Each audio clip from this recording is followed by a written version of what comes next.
Hello,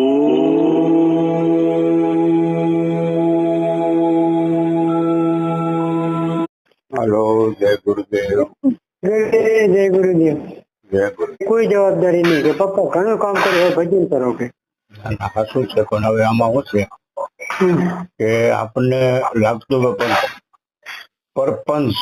પરપંચ માં ખ્યાલ આવે ગંગા સતી કહે છે પરપંચ થી રહેવું દૂર. પરપંચ એટલે સંસાર. સંસારમાં પરમારેથી કામ કરવું તો પણ એક સત્વ ગુણ છે ને. તો સત્વ ગુણ માં ભેદ છે મોટો, એક શુદ્ધ છે ને એક મલિન છે. તો મલિન સત્વ ગુણ નો પણ ત્યાગ કરવો અને શુદ્ધ સત્વ ગુણ નો સ્વીકાર કરવો. જેટલું આપણે શરીર થી બહાર જેટલું મનમાં જેટલું જે કઈ પડ્યું હોય ને તો જ મન ભટકે, નકર મન ખાલી હોય, મનમાં કોઈ પણ ઈચ્છા ન હોય તો મન શાંત થઈ જાય અને પ્રાણ ને પકડી શકે છે. પ્રાણ ને પકડતું નથી. હું ઘણો પ્રાણ ને હું મન શ્વાસે સમરણ કરું છું. ધ્યાન પ્રાણમાં જ રાખવું પડતું, ત્યારે શીખે ત્યારે જતું રહે. પાછું વળી યાદ આવે, વળી પાછું વાળીને લાવું, પાછું વળી થોડીક વાર પાછું જતું રહે. પ્રાણમાં ગુરુએ તમને જે સમજાવ્યું હોય એ રીતનું કરવાનું હોય. ગુરુએ તમને જે સમજાવ્યું હોય, ગુરુ મંત્ર, પ્રાણ, ગુરુ મંત્ર અને મન, આ ત્રિકુટીને ભેગી કરવાની છે. એ નાભીમાંથી પ્રગટ થઈને આપણા ચિત્તની અંદર આવે, ત્યાં આપણને સંભળાય અને ત્યાં આપણને સમજાય. એ શબ્દો સાંભળ્યો સમજો એટલે તરત શૂન્ય શિખરમાં ચડી જાય, એટલે નિરાકાર થઈ જાય. એવી જ રીતે શબ્દ ગુરુ મંત્ર છે, એને આપણે ત્રિકુટીમાં પકડવાનું મન દ્વારા, અને પ્રાણ આપણે નાકથી જે બહારથી આવે છે અને એ મંત્રમાં આવે છે, ને મંત્ર થી પાછો મંત્રની પ્રદક્ષિણા ફરી અને પાછો જાય છે. બસ આ મન, પવન અને વસન, આ ત્રણને બાંધવાના છે. આને અભ્યાસ કહેવાય અથવા ભજન કહેવાય. આ રીતે મન બાંધી શકાય છે. આવી રીતે જયારે આપણે કરીશું ને, એટલે આવી રીતે ત્રિકુટી જયારે એકત્ર થઈ જાય ને, એટલે આપણે જે ગુરુ વસન જે પકડેલું છે એ આપમેળે પ્રગટ થાય એટલે અજંપા શરૂ થાય. માર્ગમાં આવ્યો છું, આટલે બેઠો બધું બેસી શકું છું, તો હવે ધ્યાન કેમ નથી લાગતું? હું તો એટલી પ્રાર્થના કરી, જ્યોતિના દર્શન કરવાના, બધા જ્યોતિના દર્શન થાય છે ને મને બાપુ આત્મા સ્થિતિ ક્યારે પ્રાપ્ત થાય પોતાના આત્મા સ્વરૂપની જ્યોતિ દર્શન થાય. તમારે આત્મા સ્થિતિ જયારે શરીરમાં પ્રગટ થાય ને, આત્મા કઈ આપડી જેવો સામો ઉભો રહીને દેખાતો નથી. આત્મા તત્વ જયારે આપણામાં પ્રગટ થાય તે આપણને શ્યામાય કઈ રાગ દ્વેષ ન રહે, કઈ ભોગવવાની ઈચ્છા ન રહે, સારું મોડું ખાવા પીવાનું કઈ ગમે એવું આપ્યું હોય તો આપણે ખાઈ લઈએ, કઈ બોલવાનું મન ન થાય. કપડા ગમે એવા હોય તો હારા મોળા કલર આ તે મેલા જૂના ફાટલા તો આપણને કઈ ઈચ્છા ન થાય. કે જવાનું હોય તો જવાનું ન હોય, ને કોઈ લઈ ના જાય, કોઈ આપણને કીધું ન હોય, સુખ દુઃખ ન લાગતું હોય, આ બધી ભાવનાઓ મટી જાય, અહીંયા આત્મા તત્વ પ્રાપ્ત કરી લીધો. આ સ્થિતિ આપણામાં આવી જાય, આત્મા તત્વ થઈ ગયો. આ બીજું કઈ શું હોય? આપણે શુદ્ધ થઈ ગયા. એવું છે, ખાવા પીવાનું તો કોઈ અત્યારે એવું લાગતું નહીં. ઘી હોય, કાચું કોરું હોય તો આપણે બધું ફાવે નથી.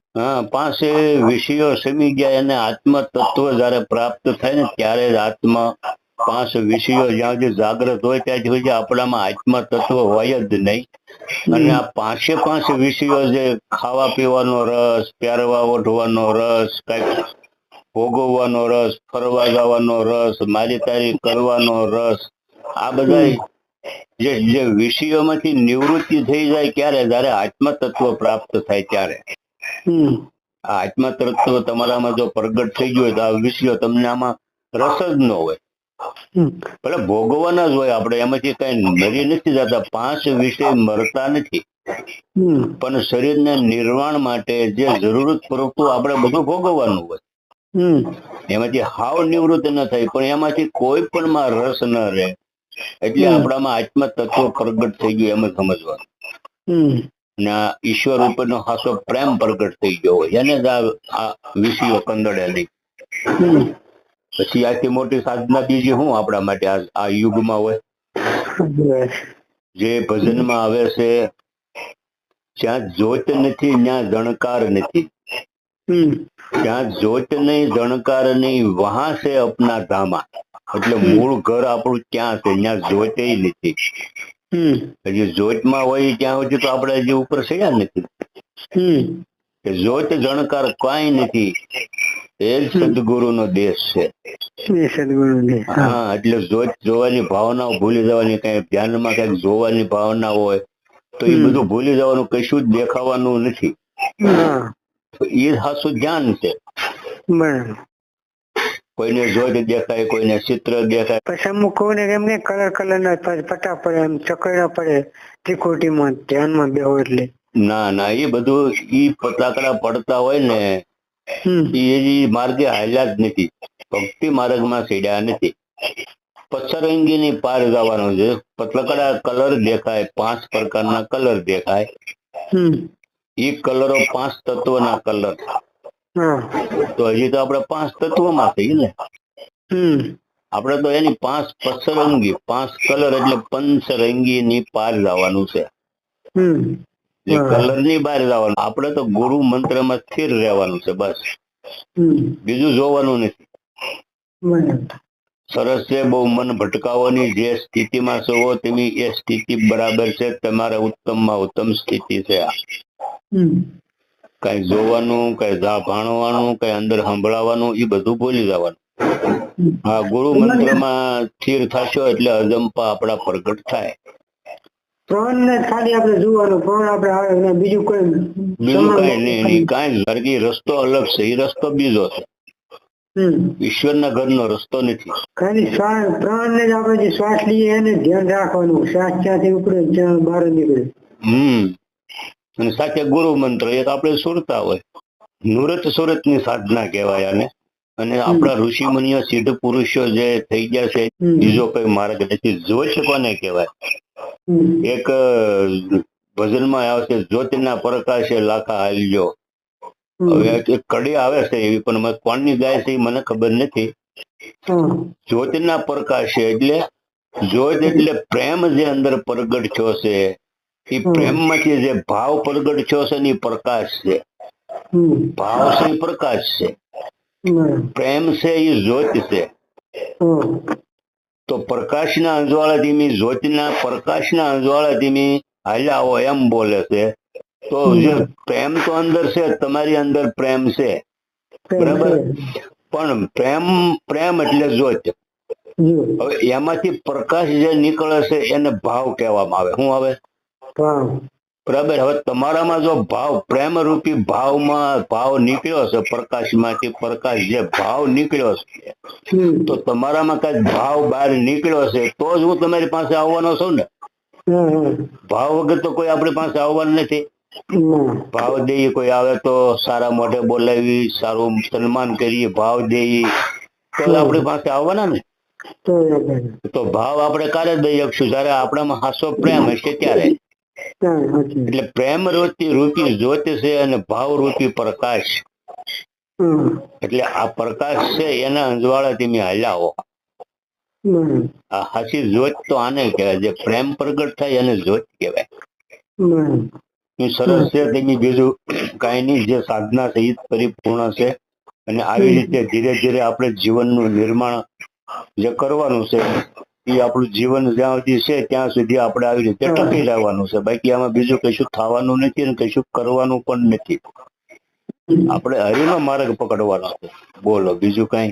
તમને ફોન કરું કરતો હતો, પછી મેં રિંગ મારી હાજે કરું. ના ના, જયારે અટવાય ત્યારે ફોન કરજો. તમારે આમાં પડવાનું કઈ છે નહીં.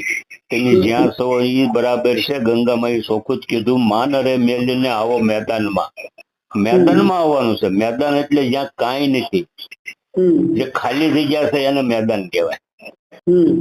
કઈક જોત હોય, કઈક જ્ઞાન હોય, કઈક વિચારો હોય, કઈક દેવિત્વ હોય, કઈક રૂપ હોય, કઈક ગુણ હોય, તો એ મેદાન ના કહેવાય. એમાં તો કઈક ભર્યું છે.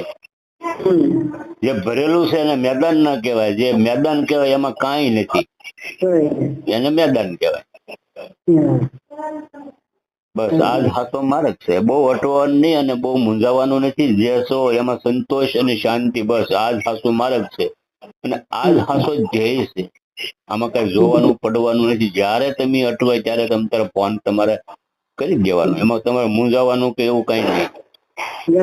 તમારે દર્શન કરવાની ઈચ્છા થઈ, એક દાડો આવવું પડશે સુરત માં, દર્શન કરીએ તમારે.